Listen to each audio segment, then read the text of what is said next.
Green man, humanoids, Martians, newcomers. As soon as the aliens weren't named in the last century. How many times have you seen a UFO?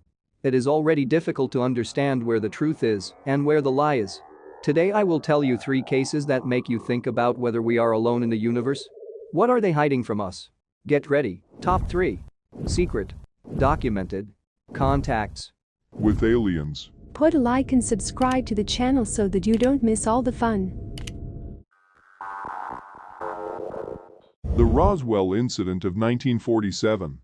The Roswell incident is an alleged crash of an unidentified flying object near Roswell, New Mexico, United States in July 1947. According to the official position of the U.S. Air Force, the discovered object was a weather balloon used as part of the secret Mogul program. Initially, the incident was quickly forgotten even by ufologists and remained unknown for 30 years. Then, in 1978, the physicist and ufologist Stanton Friedman interviewed Major Jesse Marcel, who was involved in the investigation of the events of 1947. Marcel was sure that the military hid the discovered alien spacecraft. On July 8, 1947, the command of the Army Air Base Roswell, New Mexico, issued a statement saying, "The Intelligence Department of the 509th Bomber Regiment of the 8th Air Force, with the assistance of a local farmer and the county sheriff, discovered the flying disc." After that, the disc was taken to Roswell Air Force Base, where it underwent a preliminary examination. On July 8, newspaper articles appeared in the Roswell Daily Record and other publications west of Chicago, which stated, "The flying saucer has been captured on a ranch near Roswell." On July 8, an FBI agent, whose name was removed from the document, made a report in which he informed his superiors that 2 objects were found in the desert: a balloon and a hexagonal disc attached to it. The object was sent to Wright Field Air Force Base, where military experts at the air base determined that it was a radar balloon. On July 9, we landed in Fort Worth and were ordered to move some of the wreckage to the general's office. We did as we were told, spreading out what we had brought on the floor, which was covered with brown paper. General Ramey allowed some of the reporters to film it. One of those photos shows me squatting in front of some uninteresting debris. The wreckage in that photo was real, there was no fraud. Later they were replaced by others. And again allowed to photograph. Those photos were taken when the real wreckage was on its way to Wright-Patterson Air Force Base. I wasn't in those pictures. I remember that the general himself posed with one of his aides de camp. I've seen a lot of probes, but I've never seen anything like this.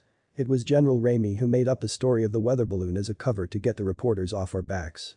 The press was told that they had picked up only a weather balloon and therefore the flight to Wright-Patterson Air Force Base was cancelled. I was taken off the flight and someone else took it all to Wright-Patterson Base. I was forbidden to say anything to the press at all, except what the general suggested. The official response of the authorities is as follows. On June 24, 1977, the U.S. Air Force released information that in 1947, they conducted tests in the desert, dropped mannequins on parachutes found after eyewitnesses, as well as the fact that the debris found belonged to a probe that was launched as part of the Mogul project for espionage against the USSR.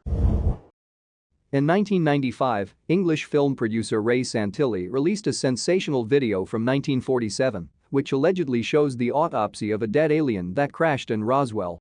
However, he was immediately caught in a lie. Pathologists immediately declared that the video was a fake. Each system of organs and tissues would have to be extracted and studied in detail by a narrow specialist. The eye's an ophthalmologist, the brain a neurosurgeon, while in the film there are 2 universal specialists who, instead of carefully disassembling the body for many days, perform fine microscopic and biochemical analyses, fit in 2.5 hours. Thus, the events of 1947 are still controversial. We will never know what happened in those days. However, we can take into account the facts describing UFO encounters in the following years. Washington Flap 1952. The Washington Carousel is one of the most widespread cases of UFO sightings. The Washington Carousel provoked a reaction from the leadership of the U.S. Air Force, the White House administration, and personally U.S. President Harry Truman. On July 19, 1952, at 23:40 local time, Washington Airport dispatcher Edward Nugent noticed 7 objects on the radar screen. The sites were located 15 miles southwest of the city. They were moving away from established aircraft routes in the area. Senior dispatcher Harry Barnes will write later.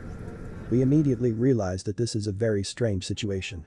Their movement was absolutely not like the movement of ordinary aircraft. I see a bright orange light. I can't tell what it is. To calm public opinion and answer questions from the media, and hoping to dampen public interest in the subject of UFOs, a press conference was held at the Pentagon on July 29, 1952.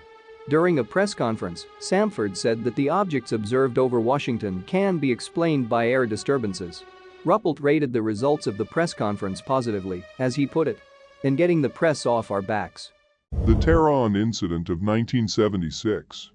The 1976 Tehran UFO incident was a case of an unidentified flying object, UFO, being observed, visually and using radar, in the Iranian capital of Tehran, in the early morning of September 19, 1976. The incident, extensively covered in a 4-page report by the Defense Intelligence Agency, is one of the most well-documented anomalous phenomena involving the military in history.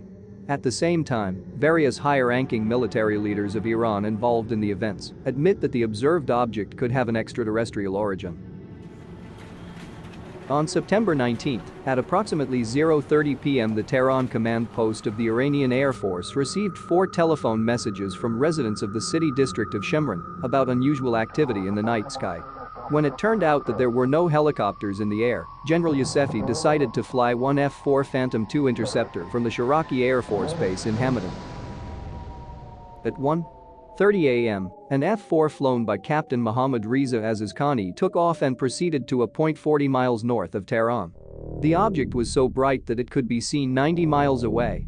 When the plane came within about 20 miles of the target, it lost all its equipment and lost communication, forcing Azizkhani to change course and return to base. On the way back, all systems were working fine. At 1:40, a second F-4, under the command of Lieutenant Parviz Jafari, took off. Jafari detected the object on his plane's radar 20 miles away. While the object and the F-4 were flying south, the smaller second object separated from the first and headed towards the F-4 at high speed. Lieutenant Jafari, thinking that he was being attacked, tried to launch a Sidewinder missile, but suddenly all equipment, including weapons systems and communications, were disabled. Attempts to restart them were unsuccessful. The object flew under it and in a short time went 2 or 3 miles away, then returned to the first object. As soon as the F-4 turned around, all the equipment resumed its work. The pilot of the plane saw another bright object that separated from the first one and flew to the ground at high speed. He expected to see a collision with the ground and an explosion, but the landing was soft. The next day, the F-4 crew flew by helicopter to the landing site of the smaller object. No trace was found in the light of day. Information from the U.S. Department of Defense Intelligence Agency. The quality of the report was evaluated according to a special form of the U.S. Department of Defense Intelligence Agency. According to this form, An outstanding case. It is considered a classic UFO sighting that meets all the criteria for reliable observation. the object was observed from several different positions: Shamran, Marabad, plains, a control tower and a dried-up salt lake. High reliability of many observers, Air Force General, qualified pilots and experienced controllers. Visual observations are confirmed by radar. Similar electromagnetic effects were observed on 3 different aircraft. There were psychological effects of UFO sightings, i.e. loss of night vision due to the object's brightness. UFOs had great maneuverability. Some researchers consider this incident to be one of the most important UFO sightings. One of the main proofs of the extraterrestrial origin of UFOs is considered to be the failure of the F-4 when trying to attack an object and equipment failures on 2 different planes.